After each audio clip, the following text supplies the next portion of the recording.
धर्मज्ञान TV YouTube channel परिवार को आपण मान को स्वागत। जो मित्र माने हमारी चैनल को लाइक शेयर और सब्सक्राइब करना से माने लाइक शेयर और सब्सक्राइब करने को कदापि भूलु ना। दर्शक बंधु आज कार्यक्रम माध्यम आम आलोचना करवा 4 सेप्टेम्बर 2024 बुधवार युवराज ग्रह बुध निजर राशि परिवर्तन करिवे। मघा नक्षत्र सिंह राशि को चलन करिवे। बुधंकर एही चलन अनेक गुड़िए राशिर व्यक्ति विशेष मान जीवन रे हस खुशी आनंद दब एवं अनेक गुड़िए राशि पाई युवराज ग्रहंकर चलन प्रायतः अशुभ रहिबो। तेणु केउ राशि पाई शुभकारक रही केउ राशि व्यक्ति विशेष माने अशुभ फल भोग करिवे से विषय रे आज कार्यक्रम माध्यम आमे आलोचना करवा। तेबे दर्शक बंधु युवराज ग्रह बुध वाणीर ग्रह बुद्धिर ग्रह विवेकर ग्रह व्यापार ग्रह लेखन ग्रह प्रकाशन ग्रह शिक्षार ग्रह शिक्षकतार ग्रह। जो जन्म कुंडली रे बुध उच्चस्थ थांती से व्यक्ति मेधावी होती। से व्यक्ति निजर वचन द्वारा समस्त को आकर्षित करिबार क्षमता रखि थांती। बुद्ध उत्तम स्थिति रे थिबा व्यक्ति निज जीवन रे निजर बुद्धि निजर विवेक एवं निजर परिश्रम द्वारा निजर भाग्यर परिवर्तन करिबा संभव रही थाए। जो जन्म जातक रे बुद्ध रवियुक्त थांती जो जन्म जातक रे बुद्ध शनियुक्त थांती जो जन्म जातक रे बुद्ध राहुयुक्त थांती जो जन्म जातक रे बुद्ध शुक्रयुक्त थांती से व्यक्ति निज जीवन मध्य सफलता लाभ करिबा निश्चित। बुद्ध मजबूत थिबा व्यक्ति व्यवसाय क्षेत्र रे शिक्षा क्षेत्र रे एवं प्रशासनिक क्षेत्र रे निजर दबदबा सदा सर्वदा जाहिर रखे। तेरे दर्शक बंधु मघा नक्षत्र सिंह राशि को बुधंकर एही गोचर क्यों क्यों राशि व्यक्ति विशेष मान जीवन रे शुभ फल आनीदब से विषय रे आलोचना करवा।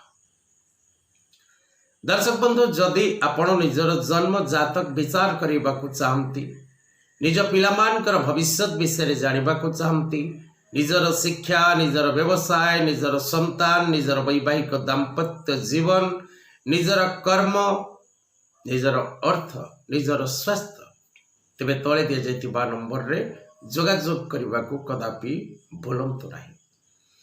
जदि आपण ज्योतिष को निजर कैरियर करने को चाहते एवं ज्योतिष शिक्षा करने को चाहते तेबे तले दिया जाइतिबा नंबर रे जोगाजोग करंतु। ऑनलाइन ज्योतिष क्लासेस करा जाउची एडमिशन करंतु एवं ऑनलाइन कोर्स जा रहुची चार्जेस ता पेमेंट करिवे एवं क्लास करिवे। जब दर्शक बंधु आसंतु जानिबा कौन रही बुध चलन 2024 सेप्टेम्बर 4 तारिख राशिफल। तेज दर्शक बंधु बुध मेष राशि व्यक्ति विशेष मान पंचम भाव रे गोचर करिवे। मेष राशि व्यक्ति विशेष करी जदि कौनसी नुआ किछि करबा पई चाहउछंती नुआ प्रोजेक्ट नुआ काम नुआ जॉब नुआ व्यवसाय नुआ स्थान को यात्रा नुआ मित्रता प्रत्येक नुआ कार्य करने को जदि आपण चाहते तबे भाग्य आपण को साथ देव। किंतु आपण करुथिबा कार्य को बुद्धि विचारी करने को चेष्टा करिवे अन्यथा आपण विपद रे पड़िबे एवं विवाद युक्त स्थिति सृष्टि हो।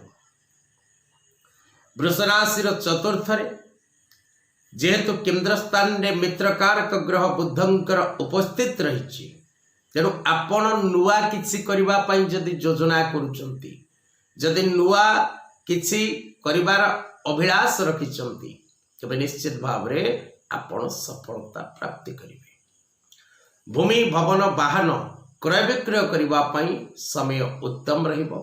भाग्य आपण को साथ देव नुआ योजना रे सफल हेबे एवं आशातीत सफलता प्राप्ति करेंगे। मिथुन राशि तृतीय पराक्रम स्थान रे तेणु मिथुन राशि व्यक्ति राशियाधिपति निजे मित्र घर को जीवे अर्थात सिंह राशि को जीवे। सिंह राशि रे बुधादित्य नामक राजयोगर निर्माण हब। तेणु आपण करुथिबा प्रत्येक जंग जंग चिंतयते कामम तंग तंग प्राप्नोति निश्चितम। आपण जेकोसी कार्य करबा पई चिंतन करिवे भविष्य रे ताकू नूतन रूपरेख दवा पई आपणकर प्रयास निश्चित भाव रे सफल हो। कर्कट राशि व्यक्ति द्वितीय रे धन धान्य लाभ विभिन्न दिगरु अर्थ प्राप्ति मान सम्मान लाभ कर्म क्षेत्र रे प्रशंसित। सिंह राशि लग्न रे शारीरिक सुस्थता प्राप्ति नूतन योजना प्रस्तुत एवं मान सम्मान लाभ योग रही। कन्या राशि व्यक्ति द्वादश रे वैवाहिक दाम्पत्य जीवन रे सुखर मात्रा वृद्धि प्रत्येक दिगरु अर्थ लाभ दूरस्थान को यात्रा एवं share market trading export import real estate stock market रे आपणकर सफलता निश्चित।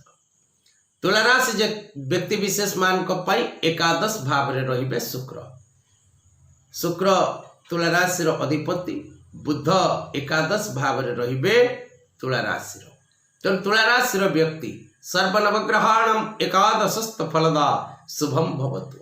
तेणु आपण निजर कर्ममय जीवन रे सफलता लाभ करिवे अर्थ प्राप्ति करिवे मान सम्मान लाभ करिवे एवं विभिन्न प्रकार सुख एवं सौभाग्य प्राप्ति करिवे।